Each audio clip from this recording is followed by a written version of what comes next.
pijat ini dijual bebas di pasar online. Harganya relatif murah, berkisar Rp20.000. Karena harganya yang murah ini, banyak loh orang yang penasaran sampai rela beli. Oh iya, alat ini sejatinya adalah alat pijat atau fisioterapi Besti. Memiliki 8 mode getar dengan tingkatan kekuatan. Semakin bertambah angkanya, maka semakin kuat getarannya. Katanya ada sensasi kejut ketika listrik bersentuhan dengan kulit. Nah, inilah yang kerap kali dijadikan candaan di media sosial. Emang iya ya?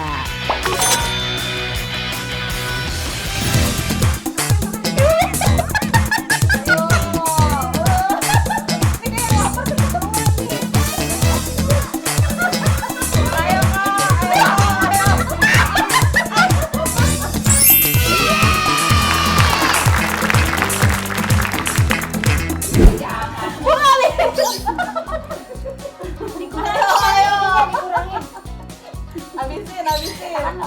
Bu, masuk mulut aja kagak bisa ini. Ayo coba. Ayo, ini enggak. Ayo. Besti ini enggak gimmick ya, Besti ini emang enggak bisa masuk. Ampun deh Besti, ini mah gimana mau kenyang, sampai mulut aja enggak.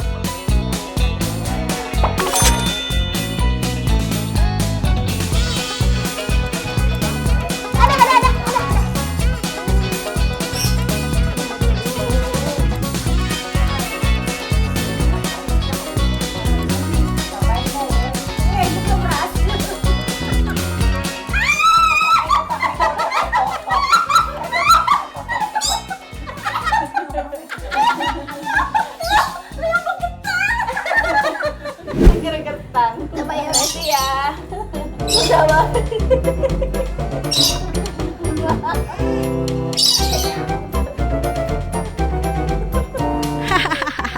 Tuh, bener kan Besti? Ternyata challenge kedua juga gagal.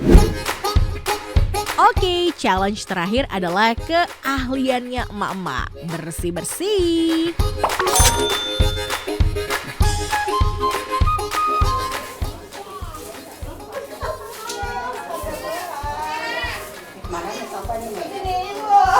Tuh, lihat si ibu bisa. Lah, saya susah banget.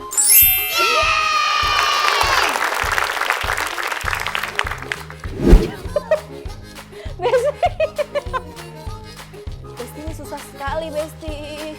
Tuh, yang susah itu adalah karena ini nggak bisa dipegang gagangnya. Jadi, nih, dia bakal begini terus. Nah, kalau tangan kiri kan bisa nih. Tuh. Intinya challenge ketiga juga gagal.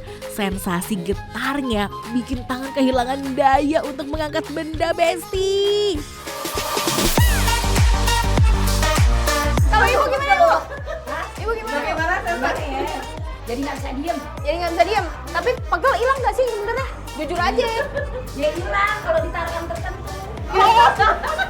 Di mana misalnya? Misalnya kalau ditaruh kan ada. Oh iya. Ini kan tadi tangannya pegel katanya. Iya. Sekarang malah jadi gimana nih? Kalau gini dia nggak bisa diem. Oh, bisa diam. Kalau di ibu sakit apa enggak? Berasa? Pedih. Sama berarti. Kalau ibu? Mendingan.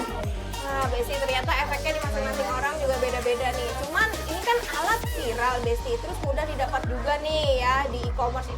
Nah, kira-kira alat ini bahaya apa enggak ya? Udah tanya ahlinya. Oke Besti, ini adalah penjelasan menurut Dokter Syarah tentang alat pijat viral. Sebenarnya bahaya nggak sih dok? Yang paling pertama itu yang paling ringan dapat menyebabkan kulit kemerahan, ya, kaku, kram pada otot. Ya, dia berlangsung beberapa menit bahkan bisa beberapa hari. Ya, oke. Lalu jika durasi dan intensitasnya berlebihan, itu dapat mengakibatkan kontraksi otot yang terus menerus. Dia dapat menyebabkan otot lelah sehingga memproduksi mioglobulin ke dalam tubuh darah kita yang dapat mengganggu kerusakan ginjal.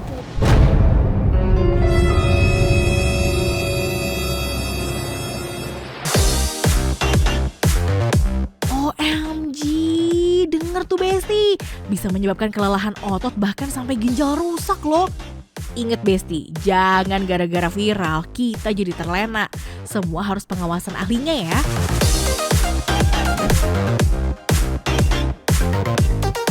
Nah, yang ini juga viral nih Besti. Bedanya yang ini aman. Namanya sport fisioterapi. Yap, bukan fisioterapi biasa, melainkan fisioterapi yang berfokus pada peningkatan pemulihan tubuh. Atlet-atlet hingga yang suka olahraga atau bahasa kerennya sport enthusiast sangat membutuhkan terapi otot yang tepat seperti ini. Tenang, para terapisnya udah pasti dong punya ilmu fisioterapi Besti. Jadi dijamin aman dan bisa menentukan terapi yang tepat sesuai keluhan. Salah satu alat yang digunakan adalah recovery pump ini. Otot tegang bisa dibuat kembali tenang. Jadi Besti ini rasanya kayak tensi tapi di seluruh bagian kaki. Jadi dari pangkal paha sampai kaki. Nah ini fungsinya untuk relaksasi otot ya Mas ya. Jika sedang meregang sih nggak sakit Besti. Tapi ketika alat memompa dan menghimpit bagian kaki, waduh lumayan juga sakitnya. Tenang Besti, sama seperti ke dokter. Sebelum diterapi ada proses analisa keluhannya dulu nih. Kalau di olahraga biasanya hampir semua olahraga sering kena ankle sprain, kalau bahasa awamnya kesleo. Ini bengkak Kak. Kemarin ada gerakan yang kepelintir gini. Apa gimana? Iya, atau kayak salah gitu. numpu? Salah numpu, benar sih. Oke, salah numpu. Iya. Ini kemungkinan. Ya sakit. Ini kemungkinannya sih kenanya ligamennya ya Kak. Dengan keluhan kaki keseleo, terapi yang tepat dan dianjurkan ternyata adalah ultrasound. Tapi ingat ya, alat ini nggak boleh sembarangan dipakai tanpa pengawasan ahlinya. Aduh, jadi ternyata dia sistemnya harus digunakan pada tempat yang tepat ya, nggak boleh yang jaringan yang sehat. Jadi harus di jaringan yang rusak dan nggak boleh lama-lama ya Kak. Iya.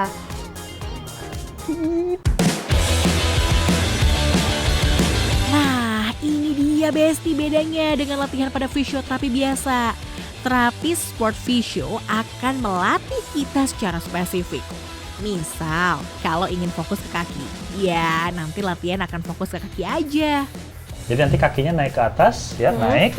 Oke, habis itu kakinya satunya naik ke depan. Yes, pada tegak ke depan, lihat ke depan. Oke, good. Turun lagi ke belakang. 1. Eits, ada beberapa kondisi yang nggak disarankan loh Besti dalam melakukan pijat atau menggunakan alat pijat. Kalau kita berbicara urut itu kan sebenarnya masas.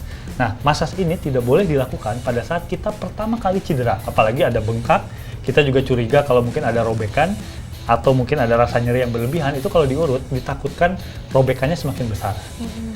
Pemijatan bisa dilakukan pada saat bengkaknya sudah menurun, itu pun tidak di lokasi yang cedera. Kita di lokasi sekitar area yang cedera, karena begitu dia setelah cedera, otot-otot di sekitarnya akan jadi lebih kaku. Pasien yang datang rata-rata tentu olahragawan alias sport enthusiast. Salah satunya Naren nih, yang sehari-hari adalah pemain skateboard dan mengalami keluhan nih pada pinggangnya Besti. Ada posisi-posisi tertentu aja sih, yang kalau misalkan di awal ketika kita melakukan kegiatannya itu sakit, tapi ketika dipaksain di pikiran kita udah langsung lupa. Menurut Naren, selain datang terapi, latihan fisik seperti peregangan di rumah tuh sangat penting dan bisa menunjang kesembuhan hingga 50%. Oke deh Besti, sekarang udah tahu kan bagaimana harus bijak dalam menggunakan alat pijat listrik? Ya memang sih harganya murah Besti, tapi jika sembarangan malah jadi mahal karena harus berobat ke rumah sakit deh. Oke deh, sampai jumpa di Cek Fakta selanjutnya ya. Sehat-sehat Besti.